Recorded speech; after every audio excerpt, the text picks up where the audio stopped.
আসসালামাইকুম ভিউয়ার্স, আজকে আমি আপনাদের সুন্দর সুন্দর একটা টপিক এনেছি। সেটা হলো আমি একটা ইংলিশে গান বলবো এবং সেটা আপনাদের জন্য খুবই বিনোদনমূলক হবে। ঠিক আছে? তো আপনারা অবশ্যই শুনবেন। যাক শুরু করা যাক।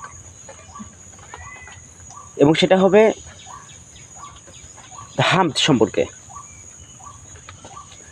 ও my creator, o my creator, o my creator, o my creator, how nice your creature, your creature, your creature.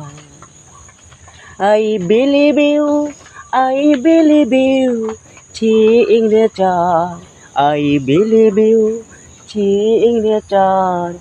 I believe you, signature. Wish for my good departure. Wish for my good departure. Oh my creator, oh my creator, oh my creator, oh my creator. How nice your creature, how nice your creature. I believe you, signature. I believe you, signature. Wish for my good departure. Wish for my good departure.